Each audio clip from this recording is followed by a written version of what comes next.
Yan! Hello mga kameta! Kamusta kayo dyan? Kamusta kayo dyan? I think nagkaroon tayo ng konting fake news kanina. Hindi naman fake news. Hindi yung pinost ko about yung meta natin about Lenny sa book launch. That was supposed to be for yesterday mga kameta. I don't know anong nangyayari dyan. Baka nagkaroon ng delay or glitch yan. So yun po yung announcement for yesterday. Pero dahil mahal na mahal ko kayo, sabi ko ihabol natin ng konting medyo short lang, no drama, no, you know, ang tawag dyan. Wala na, sabaw na, ang haba ng araw. Hinabol pa natin habang may mga free, studio makeup pa tayo. Sabi ko, magmeta tayo bago tayo matulog.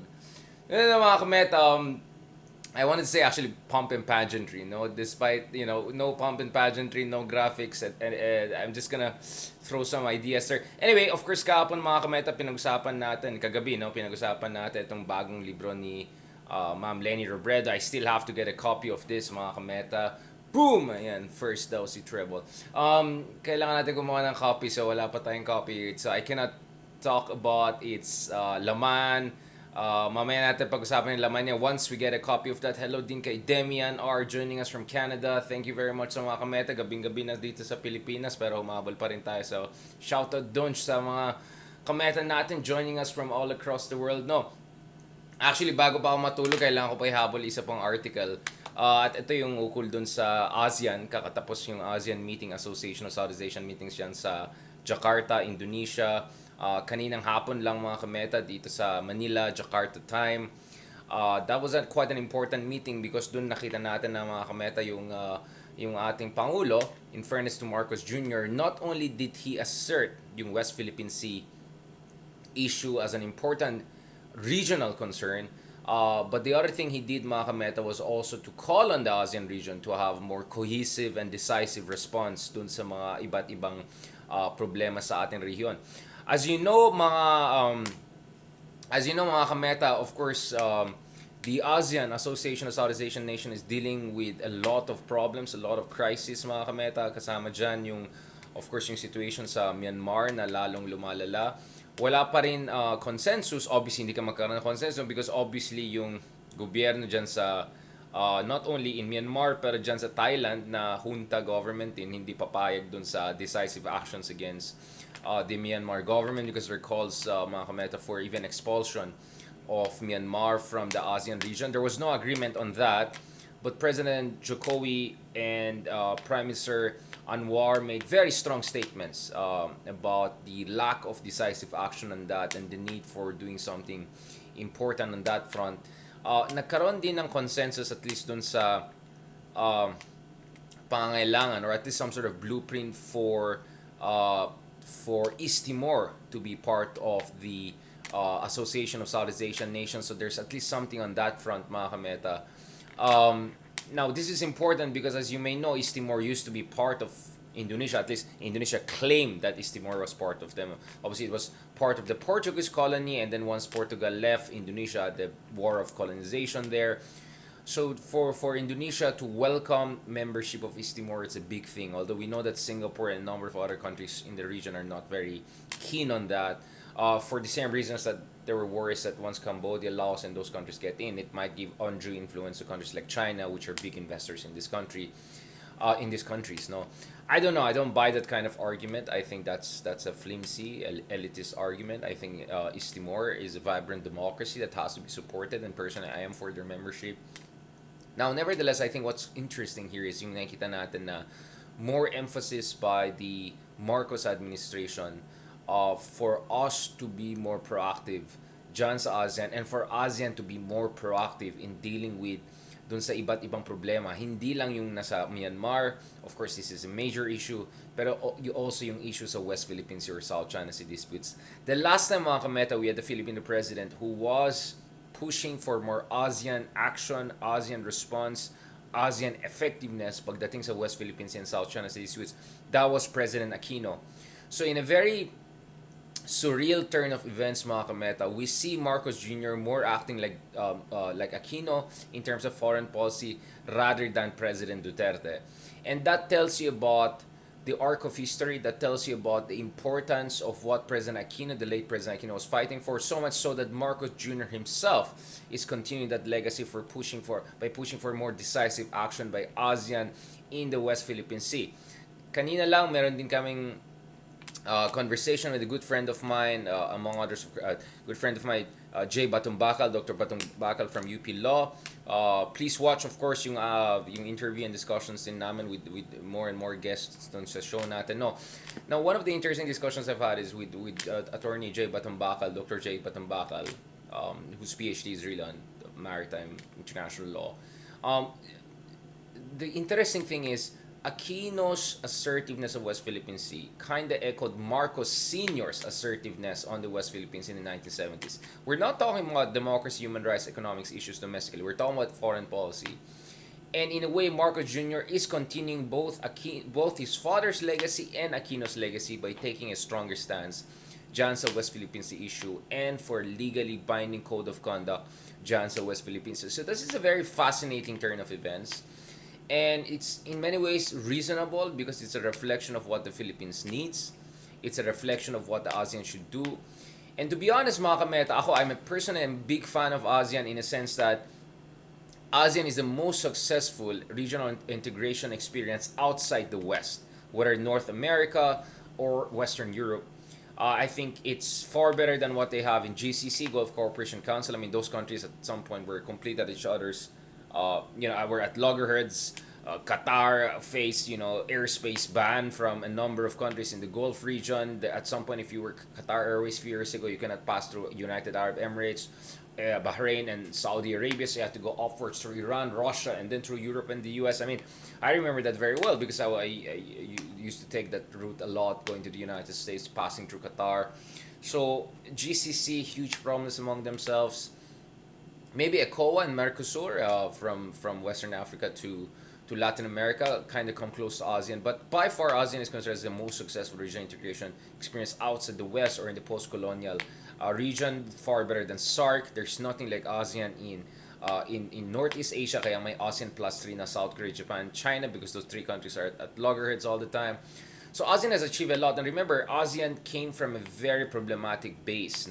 60s. We had the confrontacy when Indonesia was at war with emerging Malaysian Federation. Then later on, Singapore was kicked out of the Malaysian Federation. Philippines had conflict with Malaysia over Sabah. I mean, still there's that conflict, but it was towards armed conflict back then.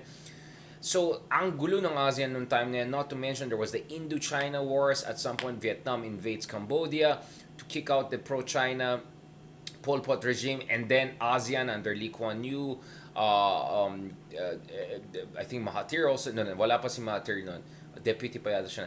Lee Kuan Yew and Suharto sanctioned the pro-Vietnamese regime. So ang gulo ng ASEAN nung time yan.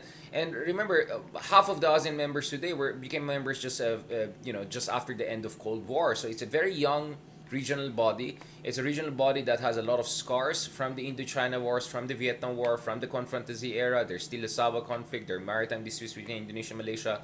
There are maritime disputes between Singapore, I'm saying like Malaysia, Singapore, Indonesia, Philippines. That time may problema. Tapos isama mo pa yung mga gulo sa Indo-China. No? So ang dami nating conflicts in the past. We still have some of these conflicts, but we have managed to come so far in the past 4 or 5 centuries, so much so that the ASEAN can be best described as a security regime or community whereby even the threat of use of force or war as an instrument of settling intra-regional disputes is almost unthinkable. The last time 2 regional states came close to war, to blows, was the dispute over a very holy historical temple in the border of Cambodia and Thailand, but that was thankfully resolved because of the Indonesian intervention. So ASEAN has come a very, very long way of integrating extremely diverse countries. I mean, speaking of diversity, you have a country like Indonesia with 80 million people and a per capita income of, let's say, $4,000. And then you have a country, mga kameta, katulad ng Brunei, which has like what, barely a million of 670,000 people, but a per capita income which is more than 10 times that of Indonesia. Then you have Myanmar, one of the poorest countries on earth, no, with tens of millions of people. And then you have Philippines, no, per capita income $3,300, $400, and then 120 million people. So very diverse. And then politically speaking, you have parliamentary democracy in Malaysia, you have presidential democracy in Indonesia, you have presidential democracy in the Philippines, different varieties, different flavors, different problems, different perfections, and then you don't have any democracy in the rest of ASEAN, right? Unless East Timor comes in. Thailand is a hybrid system. There's still the military there. There's still always the threat of military coup against the democratically elected government. The pro-military regime still is trying to pull off something in the upcoming elections, no matter how strong the Thaksin support base may be. And then, mga kameta, of course, you have the situation in Singapore, which is what you call electoral autocracy, because one party has been in rule, and we know what's the situation there. And then you have the situation in Vietnam, single-party communist rule. Cambodia, essentially Hun Sen's realm, so on and so forth. No, so very diverse politically, economically levels of development, and yet we held it together. So I think ASEAN has come a long, long way in addressing some of the fundamental concerns that many post-colonial regional bodies face. No, and yet the problem is in the past 10 years, because pinipilit natin na unanimity, na dapat everyone is on board on all major issues, whether it's South China Sea, whether it's Myanmar, etc. Boom, nothing is happening. Nothing is happening. And this is why I believe that ASEAN is facing an existential crisis. That is why I think it was important for the Philippines to make this intervention and say something has to be done with the Code of Conduct, with the South China Sea. Otherwise, anong ambag ng ASEAN? So as much as we have to be nice and appreciative of ASEAN's legacy throughout the decades, we also have to be very realistic that if ASEAN were to survive, if ASEAN were to thrive, if ASEAN were to assert centrality, napakamahalaga mga kameta na ASEAN will do something at least about problems in its own backyard and give up this pretension to have centrality in shaping the whole Indo-Pacific order, blah blah blah, all of that. Just real talk lang mga kameta, real talk lang. Now, I'm very glad because kanina nung nag-tweet tayo about ASEAN facing existential crisis, one of the persons who commented doon and replied is Ambassador Rizal Sukma.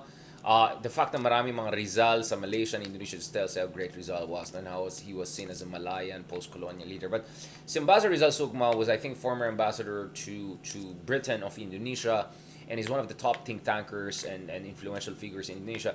He said he agreed. And I know many in ASEAN agree with me, Kameta. Many agree with me that ASEAN can do better, and if it doesn't do the better that it can do, then we're going to be in big trouble. Now, I have a set of solutions for how the ASEAN can move forward. Kasama dyan mga kameta is qualified majority voting, a system that is used in EU and Germany wants to use more in order. Essentially, it's qualified majority voting. Not all countries, I mean, first of all, you don't need unanimity, 100% everyone on board. Second, countries have voting based on their population weight. So, why should, I don't know, Brunei of 500,000 people have the same voting power as Indonesia of 280 million people? That's unfair, right? And then there are issues like South China Sea, wala naman paki yung ibang ASEAN countries, bakit sila ano pa dyan? Dapat yung mga countries lang na may interest ang involved dyan, no? So, and then not to mention, so qualified majority voting, it works well in EU. I think it should work also in ASEAN. We have a precedence of ASEAN minus X formula, majority-based decision making. It did wonders. For instance, we were able to pass the free trade area after CPT, free trade area within ASEAN, bringing down tariff rates to 0 to 5%, successfully even ahead of schedule. So majority-based decision making should be the way forward. If not, minilateralism. Minilateral meaning few key ASEAN countries should work together on specific issues of concern. We don't need all 10 ASEAN countries to be on board for us to get anything done. I think really that's the way forward for ASEAN. So in short, go big, or at least go bigger than what you are, or go broke. And I think that's really the problem we have in ASEAN. And to be honest, if Indonesia is not gonna fix ASEAN this year or help ASEAN this year, good luck na lang sa ASEAN, because good luck na lang sa ASEAN if ASEAN is under another even more problematic member country. Indonesia is the de facto big brother. Indonesia is one of the few countries that placed ASEAN at the center of its policy agenda for quite some time. And Jokowi is you know, he showed his statesmanship and diplomatic capital last year in G20 presidency sila. So let's see what they can do this year. So I wish them the best. And I think the Philippines is doing the right thing by emphasizing the importance of ASEAN doing, like going decisive and cohesive on the West Philippines issue. Otherwise, good luck na lang sa atin. Alright? Thank you very much mga kameta and talk to you soon. And alam ko, late na ngayon. O bukas na panoorin yan. Okay? Thank you very much. Mahal na mahal ko kayo. Talagang hinahabol ko to. Salamat and God bless.